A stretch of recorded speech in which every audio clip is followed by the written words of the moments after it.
Hello and welcome to the summer 2016 season preview who's it with me, Riyoga.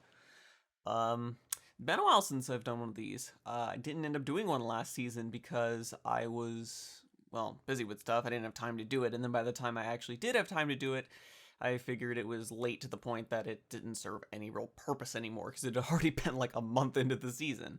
So that's a thing. I mean, this one's still kind of late, but not that bad. So not as late as others have been. So we can still roll with this.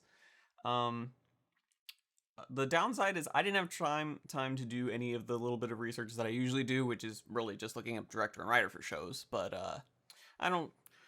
Generally, you guys don't seem to care too much. I mean, it's nice to have that stuff, but you guys are fine with it either way. So I figured rather than delay and get that done and maybe not get another one out this season, that you guys would rather I just do this. So let's just jump right into it because we got a lot of shows to cover as per usual.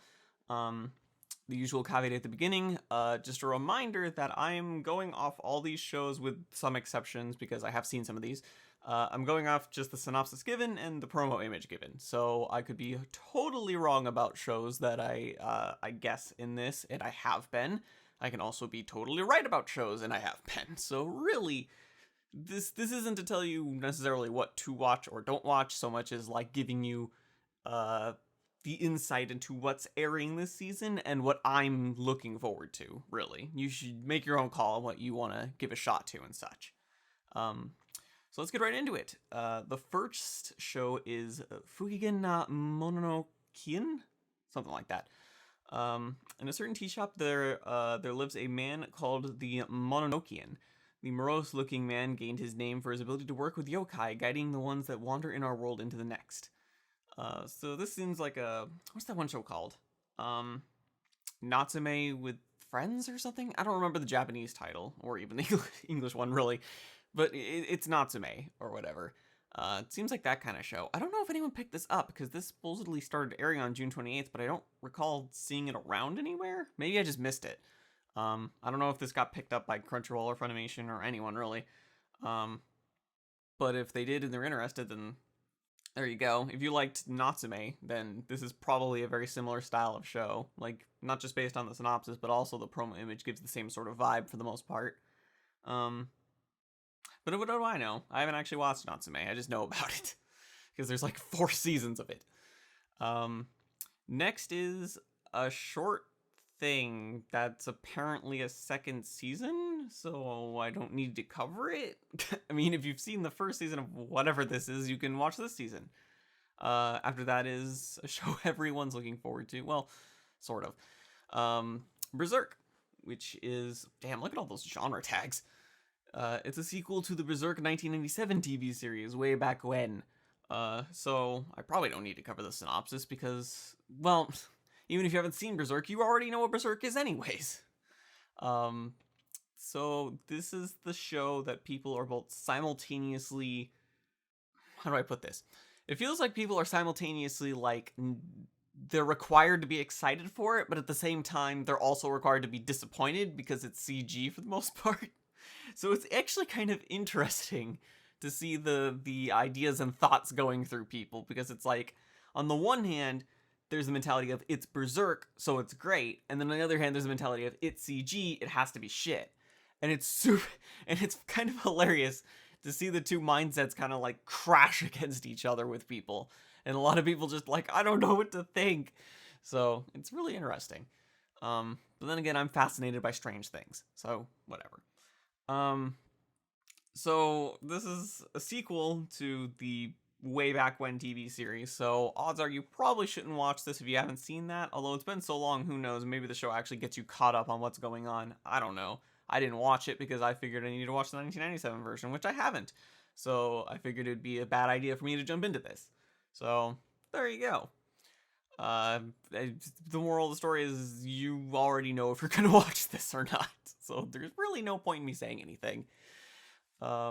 Next up is Real Life, which is interesting. We'll talk about after I say the synopsis.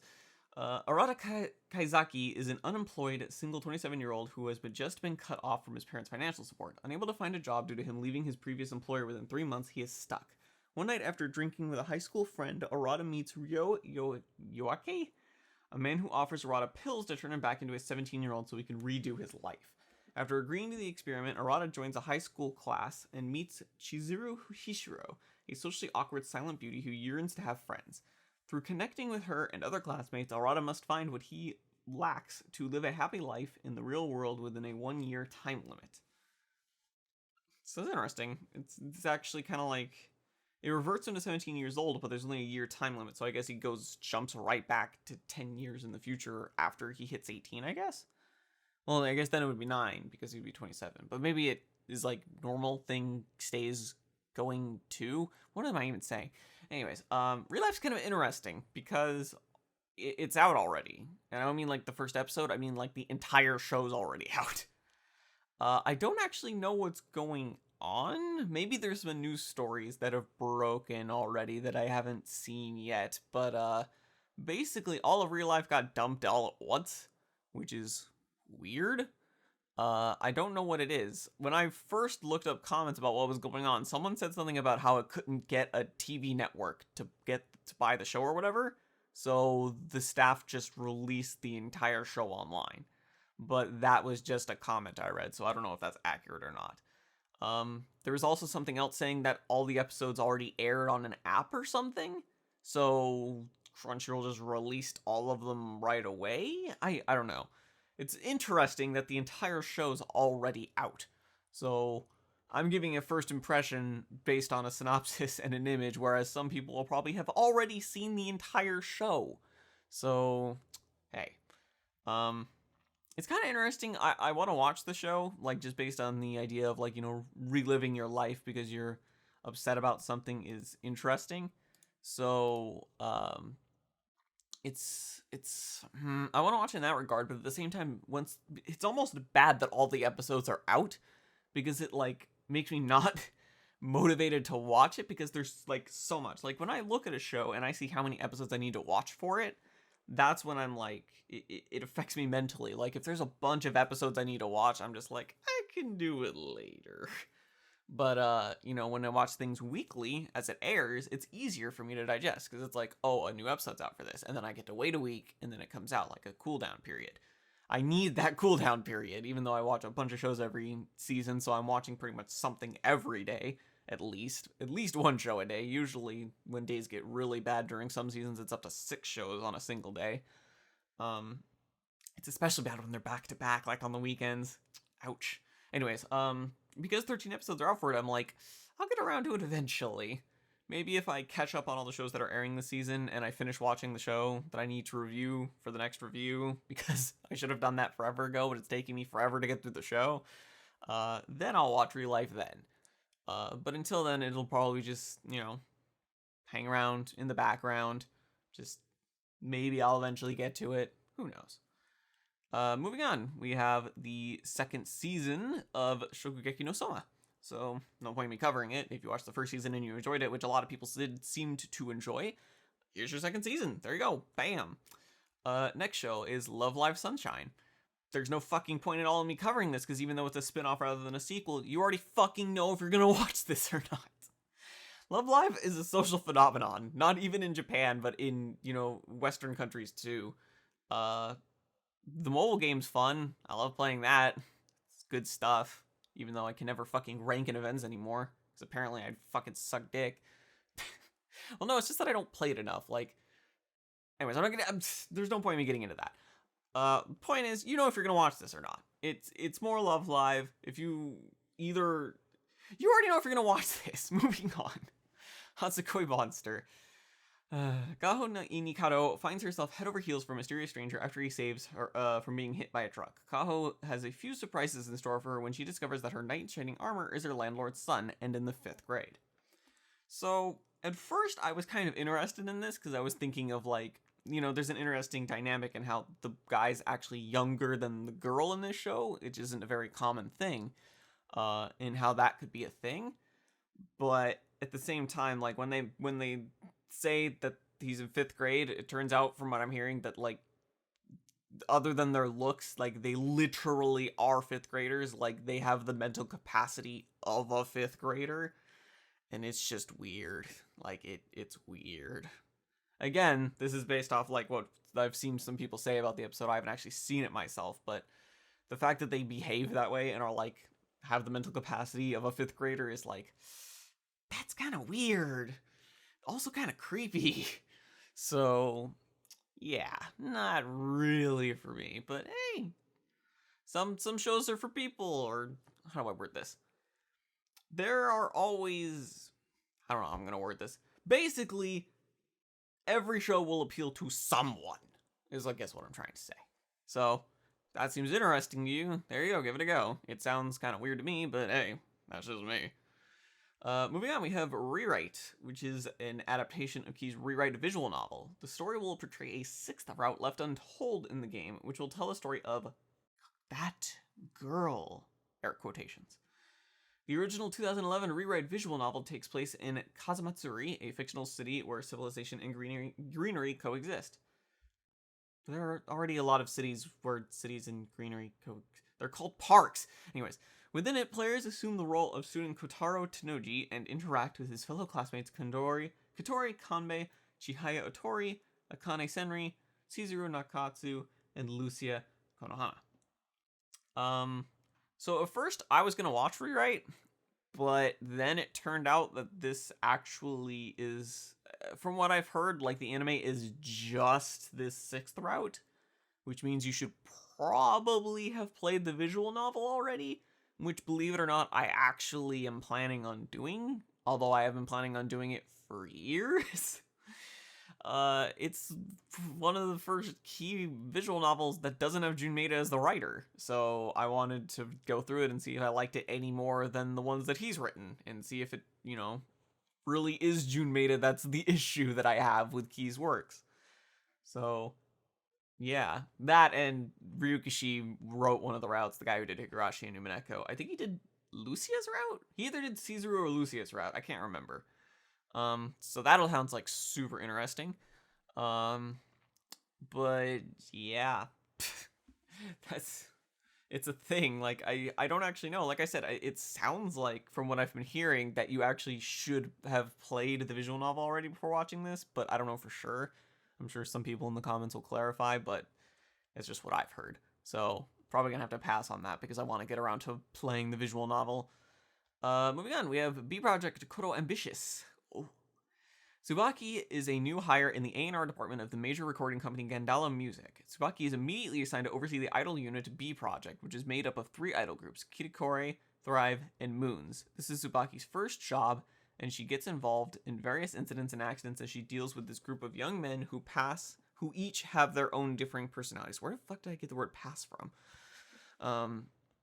So yeah, this is, it's funny enough, it says it's based on music, so it's probably one of those things where, like, music videos or some music stuff came out, and then they just, like, formed the show around that. They're like, okay, well, these are the people singing the music or whatever. I don't know. I don't actually know the source of it at all. It's basically another idol show, and I don't say that in, like, a demeaning way, because Utapri is the most amazing show you could ever watch in your life. But at the same time, it's like, everything else just pales in comparison. Like, after you watch Utapri, like, other idol shows just can't do it for you, man. Like, you watch them and you just, like, can't stop thinking, why isn't this like Utapri? Like, Utapri is like the pinnacle. Like, you can't beat that shit. Like, even Japan agrees. Like, the sales of it are absurd. Like, you just can't beat Utapri. It's the cream of the crop. So, like, I see these other male idol shows and I'm just like, I could just watch Utapri instead.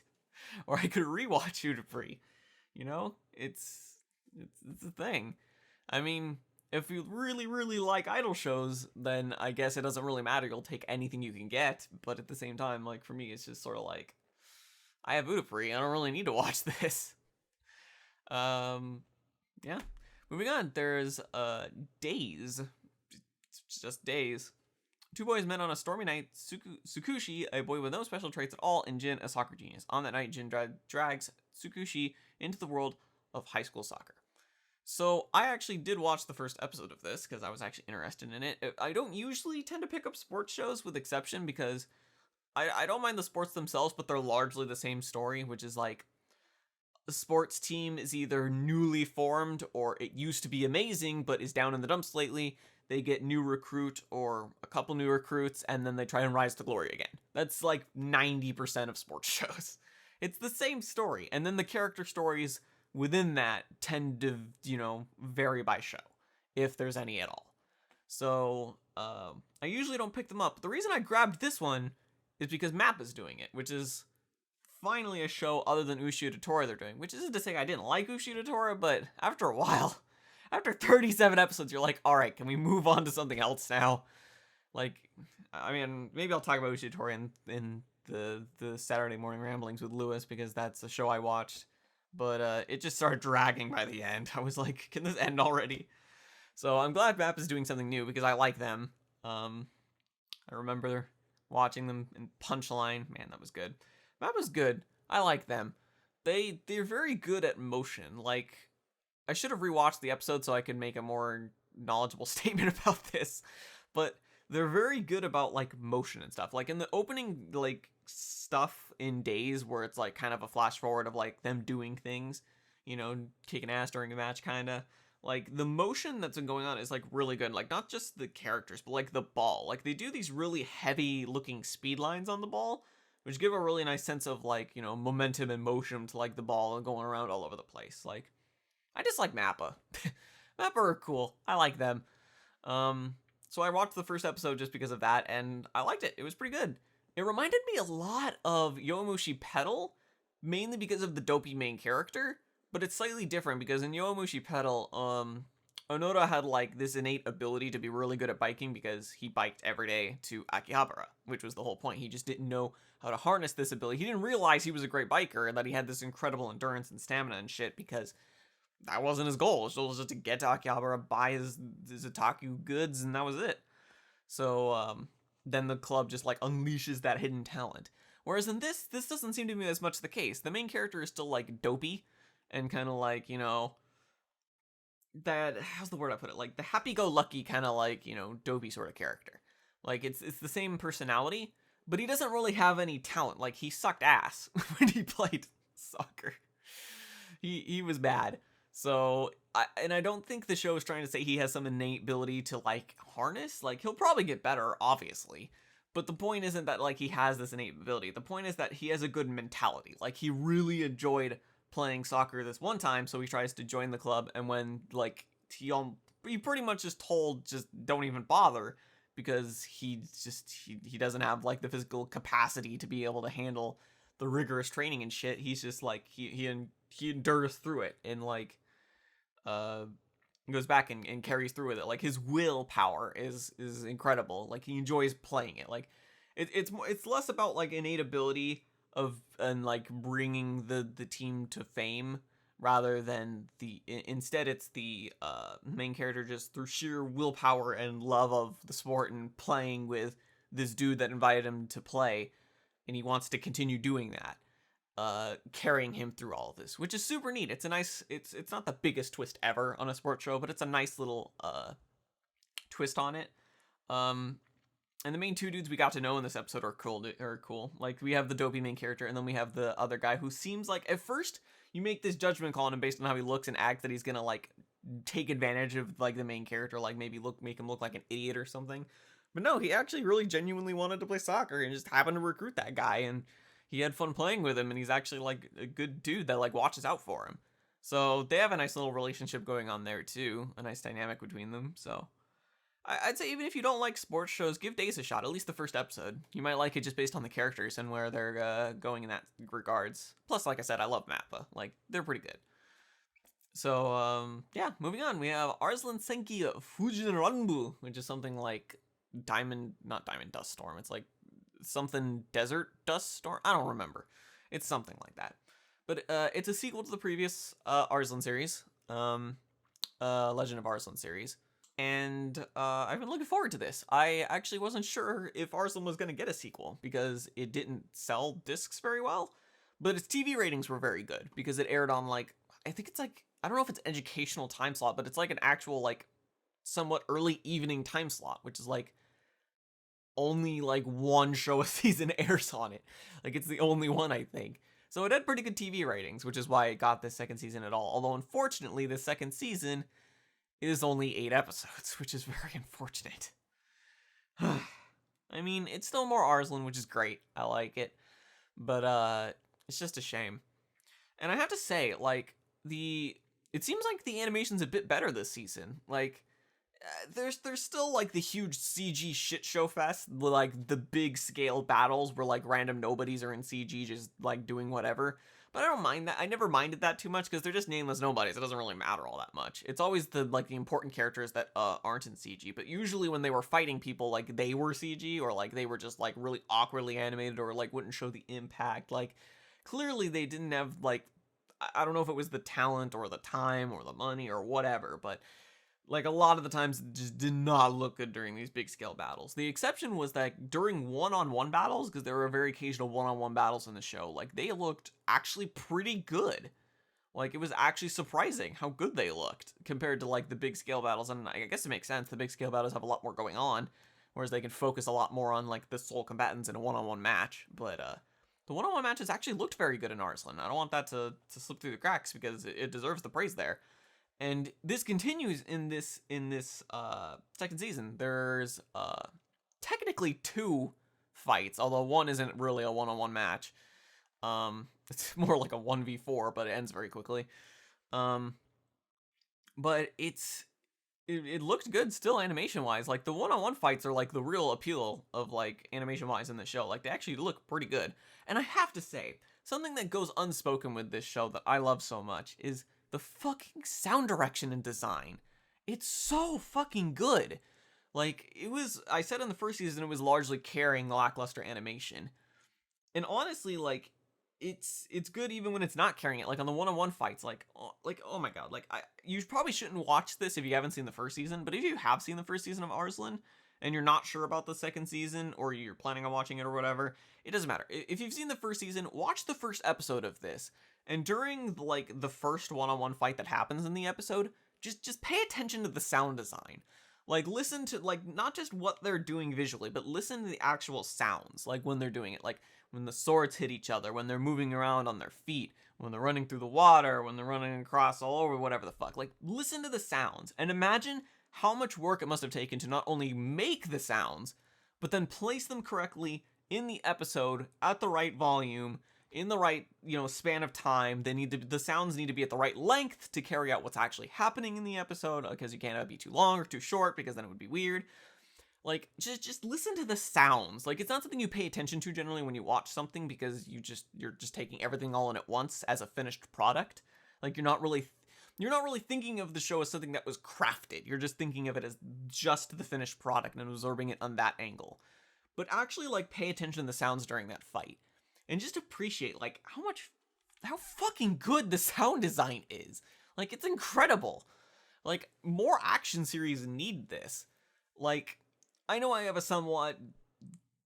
little bit of a contrarian opinion when it comes to the Fate Stay series that Ufotable's been doing. Funny that I mentioned Ufotable. We'll get to them in a minute. Like, the animation, like, I never disagreed that the art in the Fate series that they've done is great. Like, they're great artists. Like, they're a great art studio. That's what they do. But I've always, like, with exception, they do have a couple great animated fights, but for the most part, a lot of the fights that they do they don't have the best animation, like the fight choreography, I mean. Like, a lot of it's just a bunch of particle effects flashing all over the place, which is, sure, visually stimulating, but it's just a bunch of particles all over the place at the end of the day. Whereas, like, something in, like, the Arslan fight, like, the characters like moving around, they're getting tired, they're, rushing all over the place, it's, and the point I'm trying to get to is if maybe I would have been able to, like, go through, I probably wouldn't have, because the fights aren't even the reason I dropped the show. Maybe I would have been able to get through the fights more if the sound design had been as good. Which isn't to say the sound design in Fate Stay was bad, it's just Arslan Senki's is so fucking good. Ugh, it's so, like, visceral almost. Like, even the sounds when they're stepping on, like, stone as opposed to, like, water, like, it changes, and a lot of shows just don't pay attention to those details. Ugh, it's so nice. Anyways, yeah, that was a bit of a tangent, but I guess not really, because next show is Tales of Zestiria the X, being done by Ufotable. The game begins with a young human. I like how it even says the game begins. The game begins with a young human called Sorry, and his friend Mikleo, a or Mike Leo, I don't remember. A seraph of water exploring some nearby ruins when they rescue a human girl, Alicia, and bring her back home in the village of Elysia. Once Alicia departs back home, Sori and Micleo have a short clash with a Hellion monster called Lunar, and fearing for her safety, they decide to leave the village in search of her. Zestiria is a game I've actually been meaning, whatever. I've been wanting to get around to for a while. Like, I know the general reception among Tales fans is like, it's okay. It's eh. But I've seen like bits of it being played, mainly the prologue stuff, and it looked interesting enough that I actually wanted to play it. I just never got around to it. Which is why I'm kind of divided on watching this. Like, I actually did watch the first episode, but I don't know if I should watch more, because I do want to play the game, and I feel like watching the show will spoil it. But at the same time, maybe it won't, because maybe I can just watch the show and then play the game, and like I enjoy it, and it'll still be the same. I don't really know. So I'm divided on whether I should watch it or not. I'm not sure. But yeah, the first episode was pretty good. Like I was saying before, Ufotable's always getting good at art. Like, the show looks very good. It has very solid production values. Looks pretty darn good.